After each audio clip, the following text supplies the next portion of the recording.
Il difensore Michele Fragapane regala l'eccellenza all'Akragas a conclusione di una sfida molto tirata e in bilico sino al 90°. La vittoria è maturata sugli sviluppi di un calcio d'angolo battuto da Jama. Sin dalle prime battute si nota infatti l'intraprendenza akragantina che cerca di mettere sotto pressione la compagine trapanese. Il caldo si fa parecchio sentire e dopo una rassoiata forte al quarto minuto di Jama che lambisce il palo dell'attento portiere Javert ed una bella respinta di quest'ultimo in angolo, ecco arrivare il vantaggio dell'Acregas. L'arbitro assegna un angolo che il fantasista argentino indirizza al centro dell'area valderecina. Salta più in alto di tutto il difensore Michele Fragapane che insacca con destrezza di testa. Acregas in vantaggio e gara che si mette in salita per il Valderice. A fare da padrone è comunque la Calura e presto si deve fare ricorso al primo cooling break che ristora entrambe le squadre. Primo tempo che si conclude con il gigante in vantaggio. Il secondo tempo si presenta subito più combattuto, con il Valderice alla ricerca del pari e un Acregas che cambia tattica rispetto al primo e che adesso riparte in contropiede con Ter Lopez e lo sgusciante nuovo entrato Tripoli. Ed è proprio l'argentino a mancare il raddoppio al 62esimo con un tiro radente che sfiora il palo dell'attento Javert. E poi è la volta del Valderice che in due occasioni manca il pari, al 65esimo con Forcone di testa e al 69esimo con Di Pasquale. Non succederà più nulla sino alla fine e al triplice fischio finale. La festa è tutta biancazzurra. L'Agregas ritorna dunque in eccellenza dopo un solo anno di purgatorio, ma dovrà onorare ancora la fase finale stagionale con le prossime sfide di Coppa Italia, che lo vedrà impegnato nella semifinale di ritorno con il Priolo.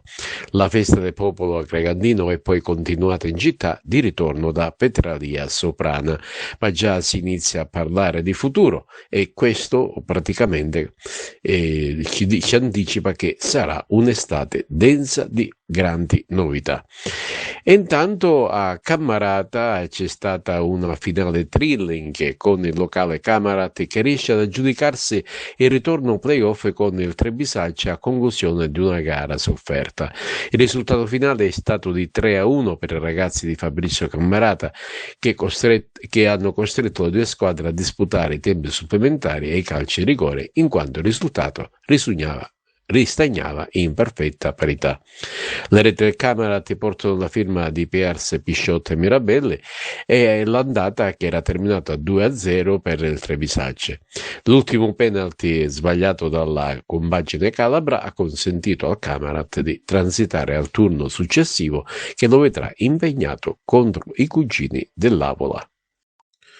Adesso messa in saccoccia la promozione in eccellenza, l'Acragas è anche il tempo di tirare il fiato che proprio questo mercoledì 3 giugno dovrà scendere in campo per confrontarsi nella semifinale di Coppa Italia di promozione Memorial Orazio Sino contro il Priolo Gargallo.